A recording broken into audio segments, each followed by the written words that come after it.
할렐루야. 네, 반갑습니다. 네, 원래는 저만 가능했던 설교 도입부인데 이제 두 사람이 가능하게 된 수어 한마디 하도록 하겠습니다. 수어 한마디.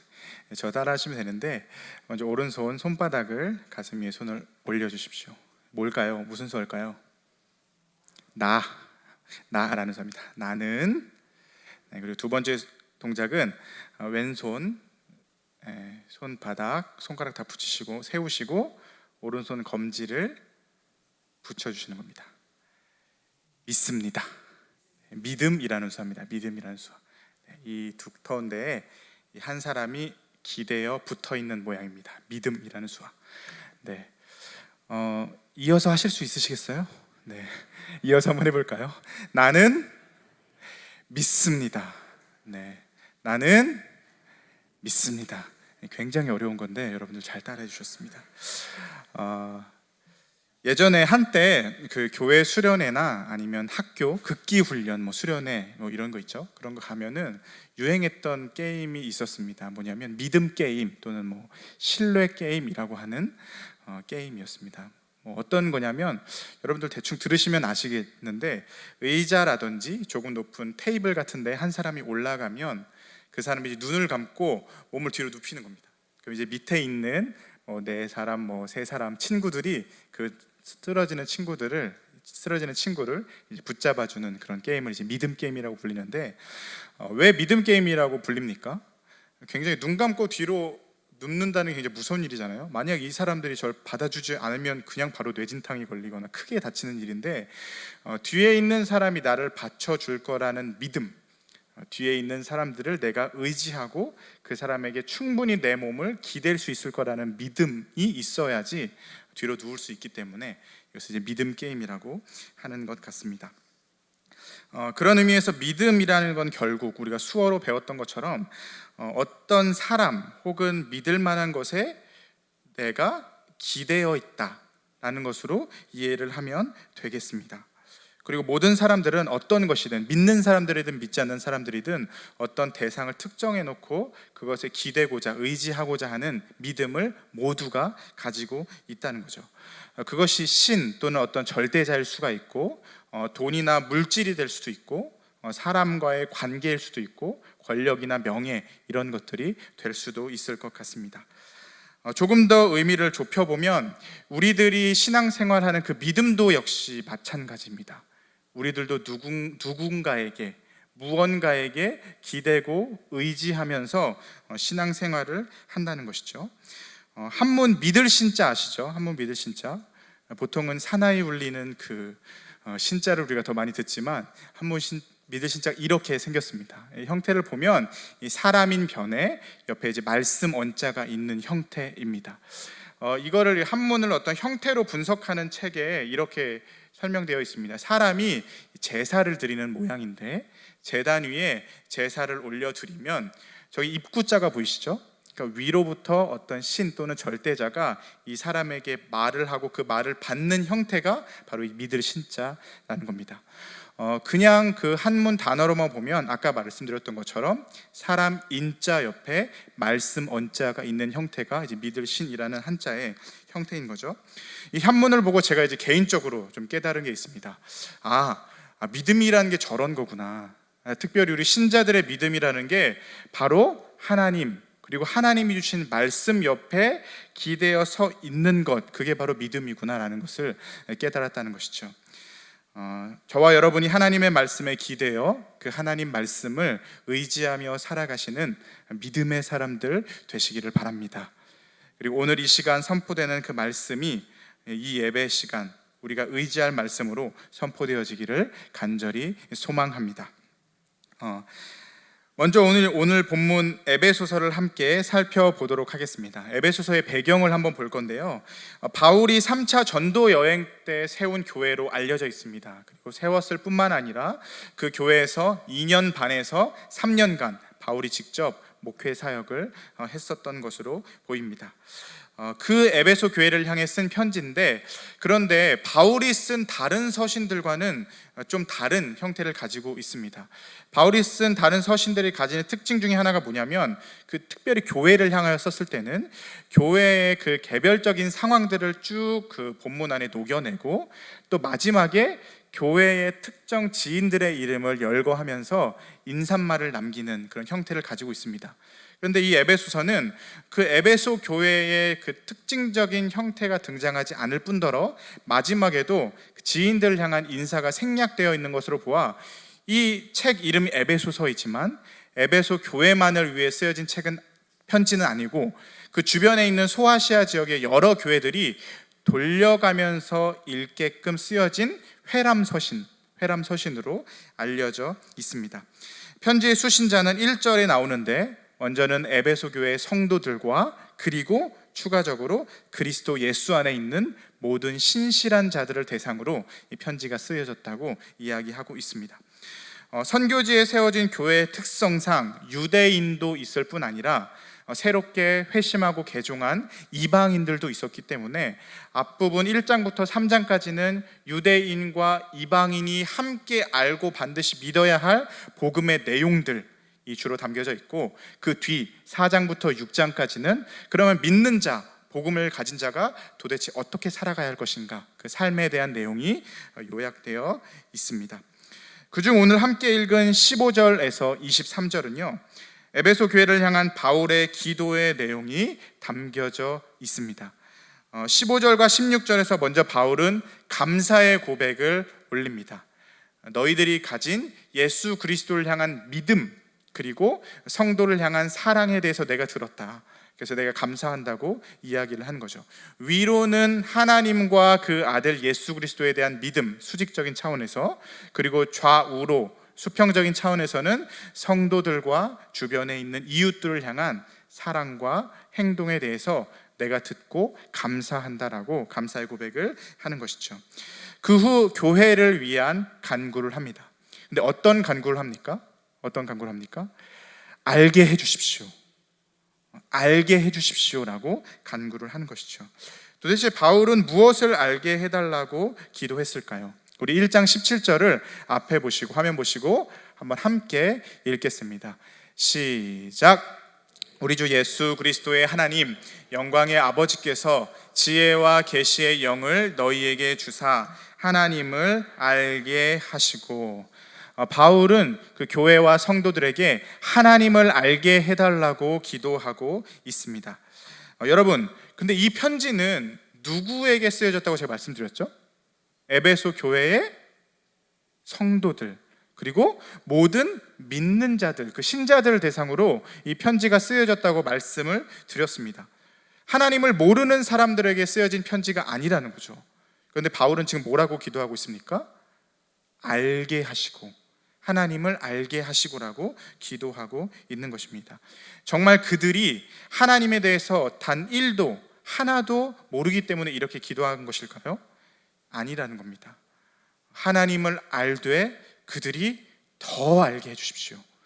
하나님을 알되 잘 알게 해주십시오라고 기도하고 있는 것입니다. 우리가 어찌 인간이 하나님을 완벽하게 다 알 수 있겠습니까? 우리의 작은 머리, 그리고 작은 지식, 또 짧은 인생으로는 하나님을 온전하게 이해할 수도 없고 완전한 그 하나님을 경험할 수도 없습니다. 그렇기 때문에 하나님에 대한 어떤 부분적인 이해와 경험으로 하나님에 대해서 오해하기도 쉽다는 것이죠.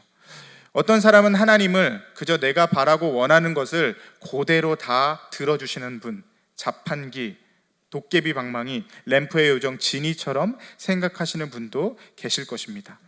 아침에 깨끗한 물을 떠고 그 물에 대해 빌면 그것에 대한 소원을 들어주시는 분 정도로 생각하는 분들이 있다는 거죠. 어떤 사람은 하나님을 그저 맘무 좋은 아저씨, 적당히 거리를 두고 내가 숨기면 그것을 알지 못하는, 그냥 그 앞에서 어느 정도만 최선을 다하면 그거에 대해서 허허 웃으며 용납해 주시고 기뻐해 주시는 분 정도로만 생각을 한다는 겁니다.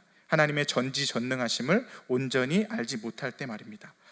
어떤 사람은 삶 속에서 계속해서 고난을 만나고 고통을 만나고 그것으로 인해서 마음이 너무 괴로운데 그 문제는 해결되지도 않고 도대체 이 고통이 왜 나에게 오는가 해석되지도 않는 상황에서는 하나님을 아주 무서운 선생님 혹은 인정사정도 없는 분으로 생각하고 있을지도 모르겠습니다.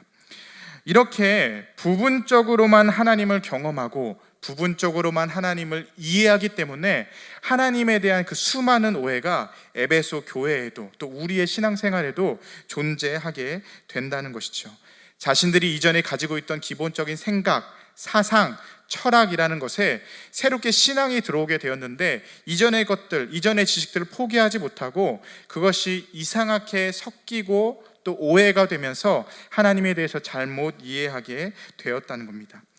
그런 에베소 교회 성도들을 위해 바울이 이렇게 기도하는 것이죠. 하나님, 지혜와 계시의 영을 부어주셔서 우리가 하나님을 알게 하시옵소서.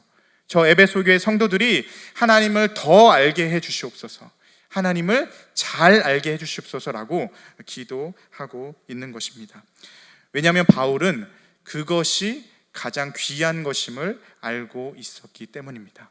하나님을 아는 지식이 가장 고상한 지식이고 하나님에 대해서 알아가는 것이 삶에 있어서 가장 중요한 목적임을 바울은 너무나도 잘 알고 있었기 때문입니다. 복음 성가 찬양 중에 제가 요즘 많이 은혜를 받는 찬양이 있는데 예수를 알미라라는 찬양입니다. 찬양 가사를 보면 이렇습니다. 내 안에 가장 귀한 것 예수를 알미라. 금보다 더 귀한 것 예수를 알미라. 세상 지식보다 귀한 것 예수를 알미라. 내 안에 가장 귀한 것 예수를 알미라. 우리 이런 찬양인데 우리 반주에 맞춰서 좀 어색하긴 하겠지만 저를 따라서 함께 찬양했으면 좋겠습니다.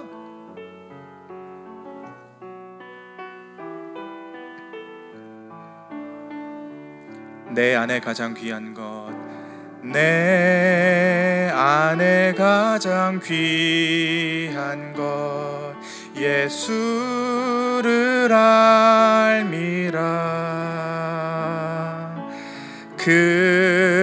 금보다 더 귀한 것 예수를 알미라. 세상 지식보다 귀한 것 세상 지식보다 귀한 것 예수를 알미라. 내 안에 가장 귀한 것 예수를 알미라. 예수의 이름 존귀한 그 이름 예수의 이름 능력의 그 이름 예수의 이름 존귀한 이름 예수의 이름 존귀한 그 이름 예수의 이름 능력의 그 이름. 사랑하는 성도 여러분, 여러분들이 추구하고 여러분들이 가장 귀하게 여기는 알미 무엇입니까? 말씀 안에 있는 하나님과 그 뜻보다 세상의 욕심과 세상에서의 성공과 은금과 세상에서의 내가 잘 살아갈 수 있는 그 지식들을 얻는 것을 더 기뻐하고 즐겨하지는 않으셨습니까? 그 지식을 얻는 데 더 힘쓰지는 않으셨습니까? 사랑하는 옥인의 모든 성도 여러분, 우리 안에 가장 귀한 것, 귀한 지식, 예수를 아는 것입니다. 하나님을 더 잘 아는 것입니다. 그렇게 하나님을 알아가는 지식이 자라고 여호와를 알되 힘써 알게 되시는 저와 여러분들이 되시기를 주님의 이름으로 축복합니다. 두 번째 기도 제목은 19절에 등장을 합니다. 우리 함께 읽겠습니다. 19절 시작. 그의 힘의 위력으로 역사하심을 따라 믿는 우리에게 베푸신 능력의 지극히 크심이 어떠한 것을 너희로 알게 하시기를 구하노라. 아멘. 능력의 크심이 어떠한지 알게 하시기를 구한다라고 이야기를 합니다. 하나님을 알되 하나님의 능력이 얼마나 큰지 그것을 에베소 교회 성도들이 알기를 원한다라고 기도하는 것입니다. 하나님의 그 크신 능력이 어떻게 드러납니까? 에베소서 1장 20절입니다. 그의 능력이 그리스도 안에서 역사하사 죽은 자들 가운데서 다시 살리시고 하늘에서 자기의 오른편에 앉히사. 능력이 어찌 크신지 그 아들 예수 그리스도를 죽은 지 3일 만에 부활하게 하시고 하늘에서 자기의 오른편 그 보좌에 앉히셨다고 이어 말하고 있습니다. 이 부분이 오늘 설교 제목 하늘에 오르사 전능하신 하나님 우편에 앉아 계시다가 라는 부분과 연결되는 본문입니다. 하나님이 그리스도를 통해 나타내신 그 능력의 크심이 무엇인지 우리가 하나하나 살펴보도록 하겠습니다. 먼저로는 다시 살리심입니다. 다시 살리심. 예수께서 십자가에 죽으시고 3일간 장사되었다는 것은 사실상 죽음의 확정입니다. 죽음의 확정. 일반적인 사람들이 이해하기에는 여기에는 이 사실에는 더 이상 아무런 소망이 없는 것입니다. 사람이 죽고 장사 지내고 3일간 그곳에 머물렀다는 것은 이제 그 몸은 썩어 들어가고 부패하기 시작하고 악취가 나기 시작한다는 것이죠. 이스라엘 사람들이 이해하기로는 영혼은 그 육신이 죽은 지 3일 동안만 그 주변에 머물고 3일 후에는 소멸되거나 떠나간다라고 이해하고 있었습니다. 그렇게 그 영혼마저 소멸되고 떠나갈 수 있는 완전한 절망 가운데 있는 그 셋째 날, 바로 그때에 하나님은 크신 능력으로 그 아들 예수 그리스도를 다시 살리셨다는 것입니다. 죽은 자 가운데서 그를 다시 살리심으로 자신의 크신 능력을 드러내셨습니다. 우리 2주 전에 담임 목사님과 함께 고백했던 고백인데 이 시간 다시 한번 여러분들 까먹으셨을까봐 한 번 더 고백하도록 하겠습니다. 예수님 부활하셨습니다. 예수님 부활하셨습니다. 아멘. 네, 그렇습니다. 예수님 죽으시고 3일 만에 다시 부활하셨습니다. 그리고 그 일을 하나님께서 크신 능력으로 행하셨다는 것이죠. 두 번째, 하나님의 크신 능력, 하늘에 올리심입니다. 여기에 나오는 하늘을 우리가 그저 장소적인 개념으로만 이해해서는 안 됩니다. 땅에 사시던 예수님이 하늘로 이사 가셨다, 전입신고하셨다, 이 정도로만 이해해서는 안 된다는 것이죠. 그가 하늘에 올라가신 것은 네 가지 차원에서의 의미가 있습니다. 먼저 첫 번째, 그를 승천시키심으로 부활을 확증하셨습니다. 예수님은 제자들이 보는 데서, 사람들이 보는 곳에서 하늘로 올라가셨습니다.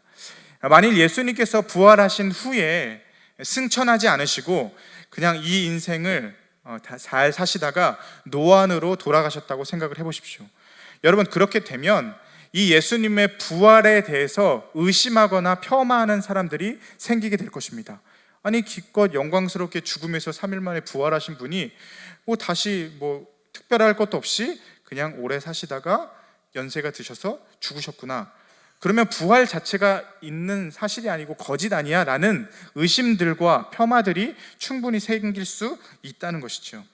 그러나 하나님께서는 부활하신 그분을 제자들과 또 많은 사람들이 보는 앞에서 직접 하늘로 올리심으로 말미암아 부활은 거짓이 아니고 실제적인 역사다, 확실한 역사적 사실이라는 것을 증명하신 것입니다. 이렇게 그의 부활과 그의 승천이 연결이 되는 것이죠. 두 번째로는 성부께서 성자를 지극히 높이신 것입니다. 십자가에서 죽으심으로 하나님이신 예수님은 사람이 당할 수 있는 가장 낮은 곳까지 낮아지셨습니다. 사도 바울은 빌립보서에서 예수께서 죽기까지 복종하여 자기를 낮추셨다라고 이야기했습니다. 그렇게 스스로 죽기까지 낮아지신 예수 그리스도를 하나님께서 어디까지 높이셨다? 하늘에까지 높이셨다는 것이죠. 그리고 그것을 모든 사람에게 보이시고 모든 이들이 그 앞에 무릎 꿇게 하셨습니다.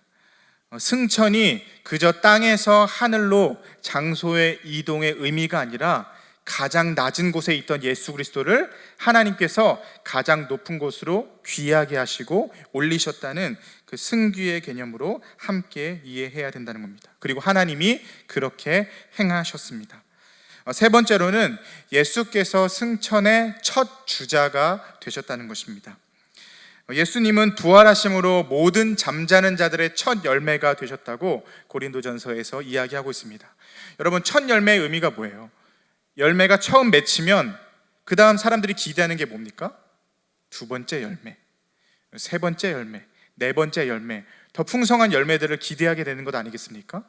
이것처럼 예수께서 죽으시고 부활하심으로 잠자는 자들의 첫 열매가 되셔서 이제 그를 믿는 모든 자들도 더 이상 죽음을 두려워하지 않고 나도 예수를 따라서 부활할 것이라는 소망과 기대를 가지고 살아가게 된다는 의미입니다. 이와 마찬가지로 예수님의 그 승천의 의미도 같은 맥락에서 이해를 해야 된다는 거죠. 예수님이 부활하신 후 승천하심으로 앞서가신 첫 주자가 되셨고, 그렇다면 그를 믿는 우리도 역시 그의 뒤를 이어서 하늘로 올라가게 될 것을, 승천하게 될 것을 기대할 수 있게 된다는 것입니다. 데살로니가전서 4장 17절입니다. 우리 앞에 화면 보시고 함께 한 목소리로 읽겠습니다. 시작.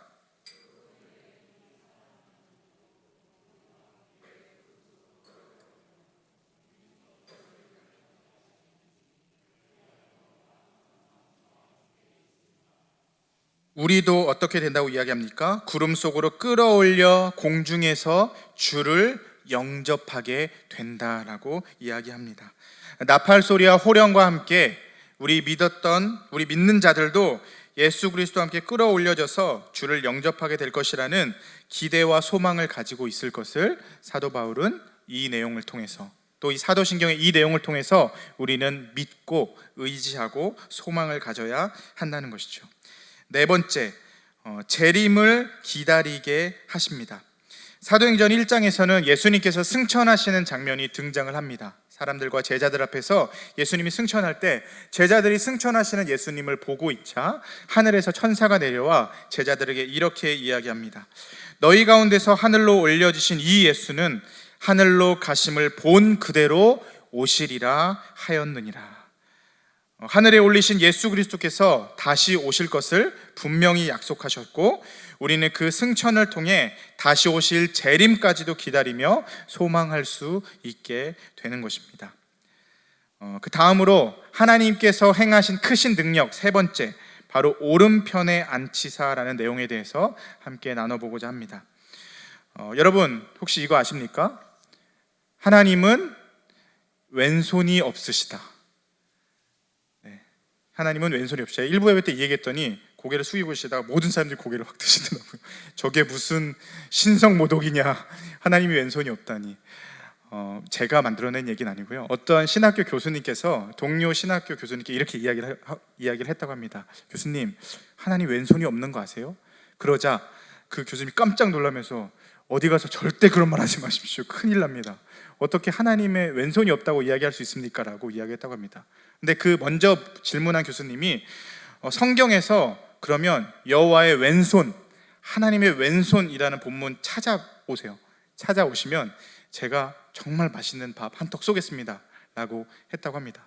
과연 찾았을까요? 못 찾았을까요? 네, 찾았을까요? 못 찾았을까요? 성경을 아무리 눈을 씻고 찾아봐도 성경 안에 여호와의 오른손, 그의 의로운 오른손, 하나님의 오른손이라는 표현은 등장하지만 하나님의 왼손이라는 표현은 제 개인적으로는 아직까지 발견하지 못했습니다. 여러분, 동서고금을 막론하고 왼쪽은 그른 쪽입니다. 그른 쪽이라고 생각을 하고 오른쪽은 바른 쪽이라고 생각을 합니다. 여러분을 테스트하는 것 같아서 죄송한데, 여러분, 오른쪽이 영어로 뭐예요? 네. 아는데 대답 안 하시는 거죠? 네. 오른쪽이 영어로 뭡니까? right. 네, right 아니고 right이죠. 네. 그럼 지금 바르다, 옳다, 그렇다는 영어로 뭡니까? 그것도 역시 right이라는 단어를 사용합니다. 굳이 영어뿐만이 아니고 우리 한글로도 오른쪽의 오르는 그 옳다라는 단어에서 파생된 단어이고요. 왼쪽의 외는 외다라는 단어에서 이제 파생된 단어인데, 이 외다라는 의미 자체가 어떤 의미를 가지냐면 그르다 또는 비틀려져 있다, 이런 의미를 가진다고 합니다. 이런 그 동서고금이 공유하고 있는 생각과 같이 성경에서도 오른쪽은 긍정적인 의미를 사용할 때 주로 많이 사용을 하게 됩니다. 그런데 그저 긍정적인 의미뿐만이 아니라 성경에서 나오는 오른쪽, 특별히 하나님과 함께 사용되는 그 오른쪽, 오른손은 더 특별한 의미를 가집니다. 여호와의 오른손이라고 표현하면 하나님의 크신 능력, 그의 공의, 그의 올바르심, 그리고 하나님의 일하심을 상징하는 표현이라는 것이죠. 전능하신 여호와 하나님의 우편은 바로 그런 의미를 가집니다. 예수께서 그 우편에 앉으셨다는 것, 그것은 그 앉으신 예수님이 그 하나님과 뗄래야 뗄 수 없는 관계라는 것을 의미합니다. 그리고 하나님의 보좌 우편은 히브리서 1장 13절을 보면 지금까지 누구에게도 허락된 적이 없는 자리입니다.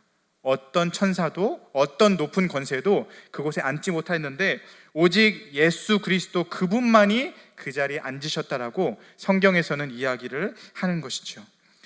예수님이 하나님의 권능과 위엄이 동등하고 또 그가 가진 힘과 능력은 항상 옳고 또 그분 바르다는 의미를 가지고 있는 것이죠. 에베소서 1장 21절입니다. 모든 통치와 권세와 능력과 주권과 이 세상뿐 아니라 오는 세상에 일컫는 모든 이름 위에 뛰어나게 하시고, 베드로전서 3장 22절입니다. 그는 하늘에 오르사 하나님 우편에 계시니 천사들마저도 그에게 복종하느니라. 여호와 하나님 오른편에 계신 예수 그리스도는 세상의 모든 이름보다 높으신 분이시고 천사들과 권세자들이 그에게 절할 정도로 하나님 그분 자신이라는 것을 이야기하고 있습니다. 그 아들 예수 그리스도께서 하나님 우편에 앉아 계셔서 어떠한 일들을 행하십니까? 에베소서 1장 22절과 23절입니다. 또 만물을 그의 발 아래에 복종하게 하시고 그를 만물 위에 교회의 머리로 삼으셨느니라. 교회는 그의 몸이니 만물 안에서 만물을 충만케 하시는 이의 충만함이니라. 하나님께서 그 발 아래, 예수 그리스도의 발 아래 만물을 복종하게 하셨고, 그리고 그 만물 위에 교회를 세우시고 만물의 교회로 예수 그리스도를 삼으셨습니다. 예수께서 하나님의 우편에 좌정하셔서 이제 이 모든 만물과 세상을 통치하실 뿐만이 아니라 그 만물 위에 세워진 교회의 머리로 삼으셔서 그 교회를 다스리실 것을, 그 교회를 향한 통치가 시작되는 것임을 나타내는 것인 것이죠. 그 성자 예수님께서 천상에서 행하시는 사역이 무엇입니까? 첫 번째로는 택한 자들을 교회에 모으시고 함께 하심으로 대적으로부터 그들을 보호하십니다. 마태복음 28장 20절, 볼지어다 내가 세상 끝날까지 너희와 항상 함께 있으리라. 두 번째로는 성도들에게 은혜와 은사를 주셔서 교회를 완전히 섬기게 하십니다. 그러므로 우리는 긍휼하심을 받고 때를 따라 돕는 은혜를 얻기 위하여 은혜의 보좌 앞에 담대히 나아갈 것이니라. 세 번째로는 그의 백성을 위해 중보하십니다. 로마서 8장입니다. 누가 정죄하리요? 죽으실 뿐 아니라 다시 살아나신 이는 그리스도 예수시니 그는 하나님 우편에 계신 자요 우리를 위하여 간구하시는 자시니라. 그리고 우리가 거할 영원한 거처를 예비하십니다. 요한복음 14장입니다. 내 아버지 집에 거할 곳이 많도다. 그렇지 않으면 너희에게 일렀으리라. 내가 너희를 위하여 거처를 예비하러 가노니 가서 너희를 위하여 거처를 예비하면 내가 다시 와서 너희를 내게로 영접하여 나 있는 곳에 너희도 있게 하리라. 아멘. 하나님께서 크신 능력으로 그 아들을 높이시고 그 아들은 세상과 모든 만물과 교회 위의 머리가 되어서 통치자가 되어 다시 오실 그날까지 우리를 교회 삼으시고 우리를 보호하시고 지키시고 우리에게 은혜와 은사를 주셔서 교회를 섬기게 하시고 중보하시고 우리의 거할 거처를 예비하시는 그 일을 다시 오실 그날까지 신실하게 영원토록 하실 것이라고 말씀하고 있습니다. 이것이 그 당시 이 편지를 받는 에베소 교회가 알고 믿어야 할 바이고, 지금 우리가 알고 믿어야 할 바입니다. 에베소서는 에베소 교회만을 위해 쓰여진 편지가 아니라 그 주변에 있는 여러 교회들이 돌려볼 수 있는 회람서신이라고 말씀을 드렸습니다. 그 편지가 회람되고 돌고 돌다가 지금 2021년 우리 옥인교회까지 도달하게 된 것입니다. 사도 바울은 우리에게도 위에 이야기했던 그 내용들을 알기 원한다고, 더 알기 원한다고, 더 잘 알기 원한다고, 그리고 그것을 믿으라고 도전하고 있습니다. 그리고 그것이 우리의 기도 제목이 되어야 하는 것이죠. 하나님, 우리가 하나님을 안다고 하지만 여전히 하나님을 잘 모르고 있습니다.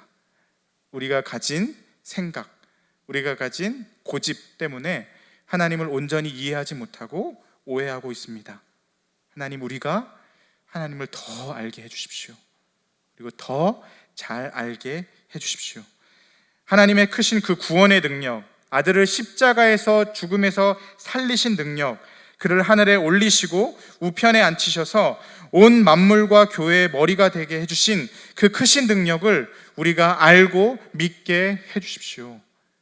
우리가 바라고 추구하는 그 세상의 지식이 귀한 것이 아니라 그렇게 행하신 하나님의 크신 능력과 아들이 행하여 주신 그 구원의 사역이 나에게 가장 귀한 것임을 더 알게, 더 잘 알게, 잘 믿게 해주십시오. 지금 우리가 처해 있는 2021년의 상황이 어떻습니까?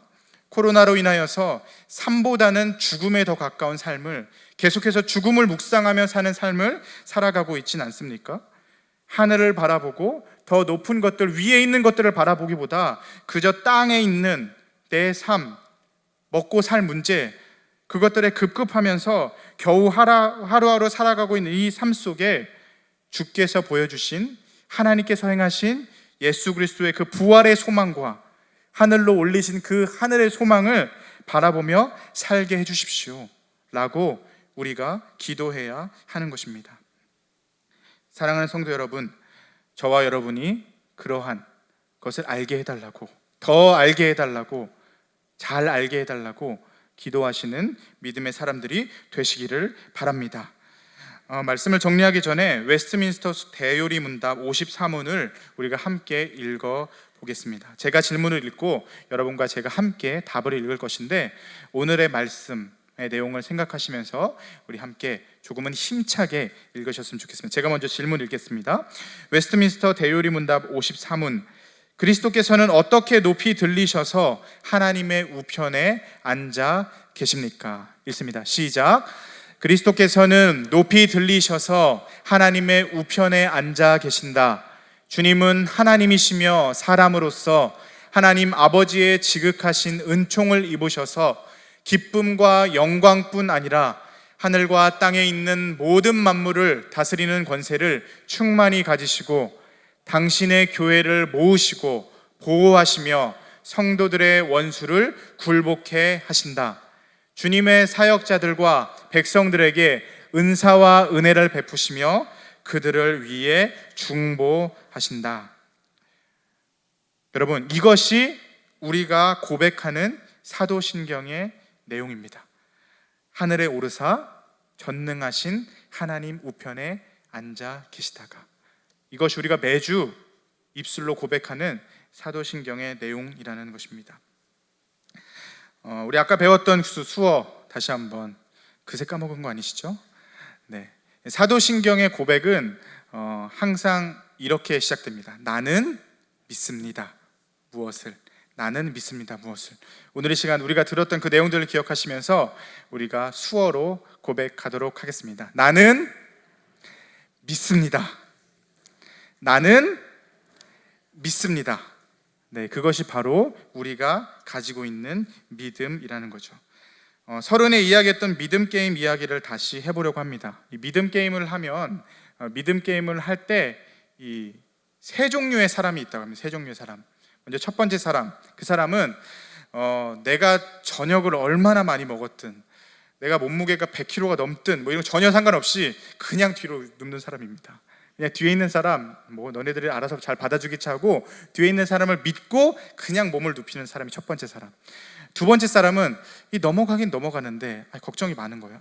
요즘에 내가 운동을 잘 못해서 살이 좀 올랐는데 내가 못 받아서 머리 부딪혀가지고 뇌진탕 걸리면 어떡하지? 라고 하면서도 넘어가는데 이게 주춤주춤 이 어설프게 넘어가는 사람이 있다는 거죠. 세 번째 종류의 사람은 어떤 사람일까요? 나는 못 믿습니다. 나는 뒤에 있는 사람 못 믿어요. 제가 몸무게가 너무 많이 나가서 못 받을 겁니다 하고 꼿꼿이 두려움에 사로잡혀서 아예 넘어가지 못하는 사람도 있다는 거죠. 설교 초반부에 제가 믿음은 뭐라고 했습니까? 우리가 무언가에, 누군가의 어떤 대상에 기대는 것이라고. 기댈 뿐만이 아니라 그 기댄 대상에게 우리의 모든 것들을 드리는 것이 믿음입니다. 근데 여러분은 이 세 종류의 사람 중에 어떤 믿음을 가지고 계십니까? 내 삶과 내 인생에서 나의 모든 것들을 완전히 하나님 그분의 손에 의지한 채 그분에게 나의 삶과 몸과 정욕과 정력과 어떤 모든 것들을, 물질을 온전히 헌신하여 드리는, 던지는 삶을 사십니까? 아니면 이 부분은 내가 믿고 의지합니다 라고 이야기하면서 어설프게 흔들리면서 어설프게 하나님께 맡기는 삶을 살고 계십니까? 아니면 내 삶의 주인은 나지, 내가 누굴 믿어, 나는 나를 믿습니다 라고 이야기하면서 여전히 꼿꼿하게 고집을 가지면서 나 중심의 삶을 살고 계시는 분은 없으십니까? 오늘 배운 내용들을 기억하시기를 바랍니다. 우리가 알아야 될 것이 무엇입니까? 우리가 믿어야 될 것이 무엇입니까? 우리가 믿고 의지해야 될 것이 말씀에서는 뭐라고 이야기하고 있습니까? 세상에서의 성공, 만족, 건강, 오래 사는 것, 이러한 지식이 아니라 하나님이 누구시며 하나님이 크신 능력으로 아들 예수 그리스도를 통해서 어떤 일을 행하셨으며 또 그 아들 예수 그리스도는 우리를 위해 하나님 우편 보좌에서 어떤 일을 행하셨는지 우리가 그것을 알고 믿어야 하지 않겠습니까? 별의별 생각과 두려움들이 우리를 사로잡게 하고 주춤거리게 하고 흔들리게 할지도 모릅니다. 그러나 사랑하는 성도 여러분, 죽음에서 살아나셔서 하늘에 오르시고 그곳에서 세상과 교회를 온전하게 통치하시고 우리를 위하여서 일하셨고 지금도 일하시고 계시고 앞으로도 일하실 그 예수 그리스도, 그분의 통치, 그분을 기억하시면서 그분을 신뢰하시면서 여러분의 삶을 그분께 온전히 믿음으로 던지시기를 바랍니다. 그러한 삶을 살기로 결단하는 저와 여러분들이 되시기를 주님의 이름으로 간절히 축복합니다. 기도하겠습니다. 사랑과 은혜가 충만하신 하나님, 오늘 말씀을 통해 하나님께서 그 아들 예수 그리스도를 죽음에서 살리시고 하늘에 올리셔서 그 우편에 앉아 세상과 교회의 통치자로 우리들의 중보자로 세우셨음을 함께 상고하게 하셨습니다.